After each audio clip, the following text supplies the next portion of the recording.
ಸಾಂಸ್ಕೃತಿಕವಾಗಿ ಮಾಡಿದ್ದಾರೆ. ಅದೇ ಥರನಾಗಿ ಇವತ್ತು ನೀವೆಲ್ಲ ಕೂಡ್ತೀರಂತೇಳಿ ನಮ್ಮ ರೈತರೊಬ್ಬರು ಸುರೇಶ್ ಕೊಂಡಿಕೊಪ್ಪ ಅಂತೇಳಿ ನರಸಾಪುರದವರು ಮತ್ತು ಅವ್ರ ಸಂಗಡಿಗರು ಉನ್ನೋರ್ಗಳಿಗೆ ಅಂತ ಒಂದು 3-4 ಜನ ಅವ್ರು ಏನು ಮಾಡಿದ್ದಾರೆ, ಈಗ ದಿನಕ್ಕೆ ನಾವು ರೈತಾಪಿ ಕೆಲಸ ಮಾಡ್ತಿರ್ತೀವಿ.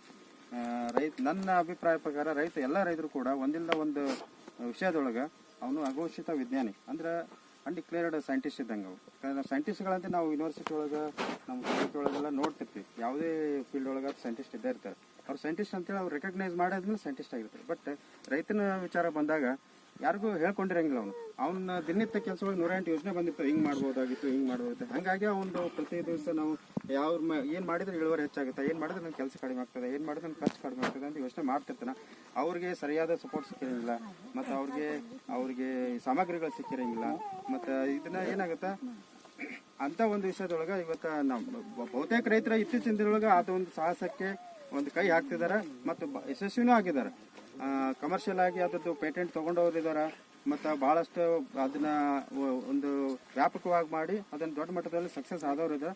ಅಂಥವ್ರೊಂದು ಸಾಲಿನಲ್ಲಿ ಈಗ ಮೊದಲನೇದಾಗಿ ನಮ್ಮ ಸುರೇಶ್ ಕೊಂಡಿಕೊಪ್ಪ ಅವರು ಮೊನ್ನೆ ಫೋನ್ ಮಾಡಿ ಈ ಥರ ಮಾಡಿದ್ದೀನಿ ಸರ ನಾನು ಅಂತ ಹೇಳಿದಾಗ, ಆಯಿತು ನೋಡೋಣ ಬರ್ರಿ ಮಾತಾಡೋಣ ಅಂತ ಮಾತಾಡಿಕೊಂಡು ಅವ್ರು ಈ ಥರ ಮಾಡಿ ನಾನು ನೋಡಿರಲಿ, ಇದೊತ್ತು ಫಸ್ಟ್ ಟೈಮ್ ನೋಡಿದ್ವಿ.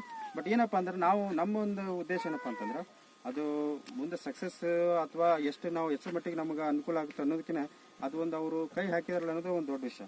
ಹೌದಾ, ನಾವು ದಿನದ ಕೆಲಸ ಒಳಗೆ ಅದ್ರ ವಿಚಾರ ಮಾಡಿ ಅವರು ತಮ್ಮಲ್ಲಿ ಲಭ್ಯ ಇರುವಂಥ ಸಾಮಗ್ರಿಗಳನ್ನು, ಈಗ ಮೋಟರ್ ಆಯಿತು, ಇದು ಪೈಪ್ಗಳಾಯಿತು, ಈ ಥರದ ಏನೇನು ಸಾಮಗ್ರಿಗಳನ್ನು ಕುತ್ಕೊಂಡು ಅದನ್ನು ಯಾವ ರೀತಿ ಮಾಡಿದ್ರೆ ಏನಾಗುತ್ತೆ ಅಂದ್ಕೊಂಡು ಅದನ್ನ ಜೋಡಿಸಿ ಒಂದು ಪೂರ್ಣ ರೂಪಕ್ಕೆ ತಂದು ಇಟ್ಟಿದ್ದಾರೆ. ಅದು ಇನ್ನೂ ಸಿಕ್ಕಾಪಟ್ಟೆ ಕೆಲಸ ಇರ್ತದೆ ಅದರೊಳಗೆ. ಯಾಕಂದ್ರೆ ಒಂದು ಟೈಮ್ ಮಾಡಿ ನಾವೆಲ್ಲ ಇದು ಆಯಿತು 100% ಆಯಿತು ಅಂತ ಹಂಗಿರಂಗಿಲ್ಲ. ಅದನ್ನು ಬರ್ತಾ ನಾವು ಹೆಂಗೆ ಉಪಯೋಗ ಮಾಡ್ತೀವಿ, ನಾವು ಹೆಂಗೆ ಜನರ ಮಧ್ಯದೊಳಗೆ ಇಡ್ತೀವಿ ಅದನ್ನ, ಮತ್ತು ರೈತರ ಕಡೆಯಿಂದ ವಾಪಸ್ ನಮಗೆ ಫೀಡ್ಬ್ಯಾಕ್ ಏನು ಬರ್ತದೆ ಅದ್ರ ಮ್ಯಾಗ ಕ್ಯಾಲಿಬ್ರೇಷನ್ ಎಲ್ಲ ಆಗ್ತದೆ, ಸ್ಟ್ಯಾಂಡರ್ಡೈಸೇಷನ್ ಬರ್ತಿರ್ತದೆ. ಸೊ ಹಂಗಾಗಿ ಇನ್ನೂ ಪ್ರೋಗ್ರೆಸ್ ಒಳಗೈತಿ. ನಾವು ಆ ಥರ ಹೇಳ್ಕೊಂಡಾಗ ಆಯಿತು ಈ ಥರ ಕದ್ದಿ ಒಳಗೆ ನಾವು ಇವತ್ತು ಒಂದು ದಿವಸ ಇದು ಮಾಡ್ಕೊಂಡಿವಿ ಅಂತ ಇದ್ದಾಗ ಆಯ್ತು ಬರ್ರಿ ಅಂತ ನಾನು ಕರೆದಾಗ ಬಂದು ನೋಡಿದ್ರೆ ಬರೀ ಹೆಣ್ಮಕ್ಳ ಇದ್ರು, ಒಂದು 10 ಜನ ಹೆಣ್ಮಕ್ಳು ಇದ್ರು.